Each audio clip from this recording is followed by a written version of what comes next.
शांति। प्रातः मुरली बाप दादा मधुबन। मीठे बच्चे, अभी तुम बहुत बड़े स्टीमर में बैठे हो। तुम खारी चैनल को पार कर क्षीर सागर में जा रहे हो।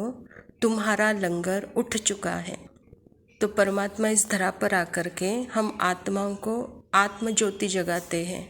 बच्चे, आज दिन तक भी देह और देह के संबंध में आप फंसे हुए थे, पात्र में थे। लेकिन जब आत्मा की स्मृति आती है तो यह देह के दुनिया से हम छूट जाते हैं। तो कहते बाबा, बच्चे तुम्हारा लंगर उठ चुका है।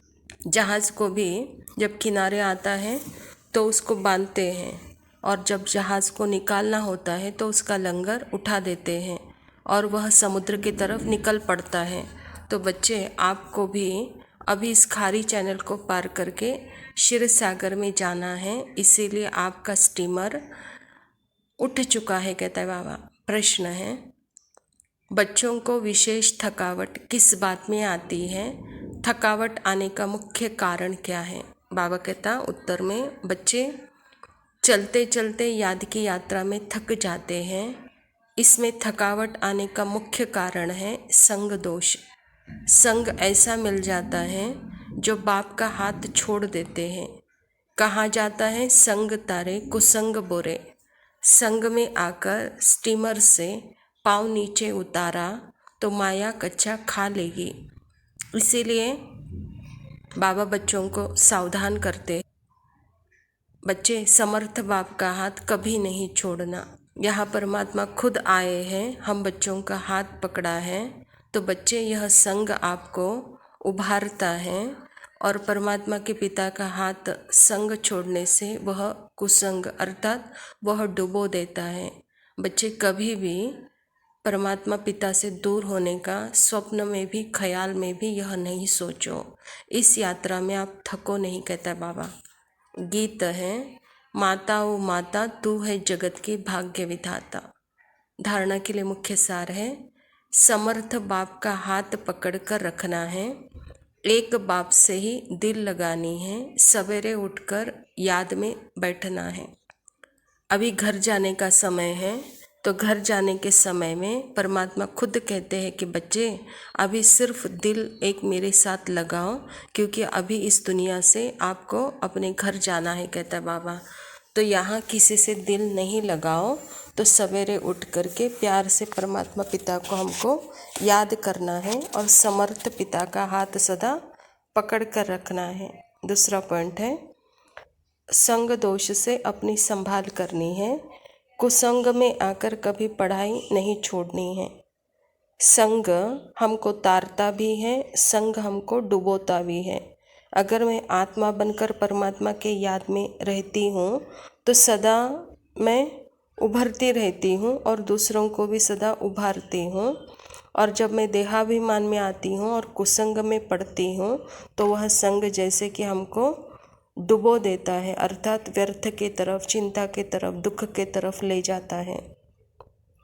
वरदान है, खुशी की गोली व इंजेक्शन द्वारा स्वयं की दवाई स्वयं करने वाले नॉलेजफुल भव। बाबा कहता बच्चे, ब्राह्मण बच्चे अपनी बीमारी की दवा स्वयं ही स्वयं कर सकते हैं। खुशी की खुराक सेकंड में असर करने वाली दवा है। जैसे डॉक्टर्स पावरफुल इंजेक्शन लगा देते हैं तो चेंज हो जाते हो, ऐसे ब्राह्मण स्वयं ही स्वयं को खुशी की गोली दे देना या खुशी का इंजेक्शन लगा देना तो बीमारी का रूप ही बदल जाता है। नॉलेज की लाइट और मैट से शरीर को चलाने में मदद मिलती है। कोई भी बीमारी आती है तो वह बुद्धि को रेस्ट देने का साधन बन जाती है। बाबा कहता बच्चे, आप ज्ञान स्वरूप हो तो ज्ञान स्वरूप होकर स्वयं का इलाज स्वयं ही करो। खुशी का इंजेक्शन लगाओ, खुशी की गोलियां दो, तो पावरफुल स्थिति में आप एक सेकेंड में आ जाएंगे। ज्ञान की लाइटमेट स्थिति से शरीर को आप चलाओ, कहता बाबा। और समझो कभी बीमार भी हो गए तो समझो कि यह रेस्ट लेने का समय है, कहता बाबा। स्लोगन है, जो मन की एकाग्रता द्वारा सर्व सिद्धियां प्राप्त कर लेते हैं वही सिद्धि स्वरूप बनते हैं। योग का अर्थ ही है एकाग्र हो जाना, मन और बुद्धि को अपने स्वधर्म में टिकाना, अपने स्वधर्म का अनुभव करना, स्वधर्म का दर्शन करना। तो बाबा कहता उससे सर्व सिद्धियों की प्राप्ति होती है। अच्छा, मीठे मीठे सिखिलदे बच्चों प्रति माता पिता बाप दादा का याद प्यार और गुड मॉर्निंग। रूहानी बाप की रूहानी बच्चों को नमस्ते। हम रूहानी बच्चों की रूहानी बाप दादा को याद प्यार और नमस्ते। Love you Baba, thank you, शुक्रिया, ओम शांति, गुड मॉर्निंग।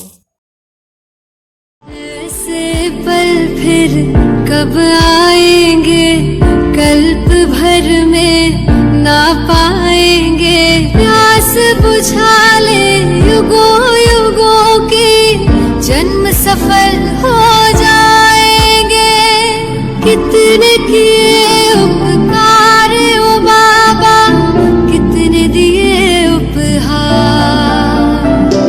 नैनों से छलके प्यारो बाबा, नैनों से छलके प्यार।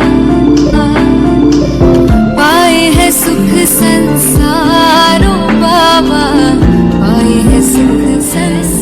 पल फिर कब आएंगे, कल्प भर में ना पाएंगे। प्यास बुझा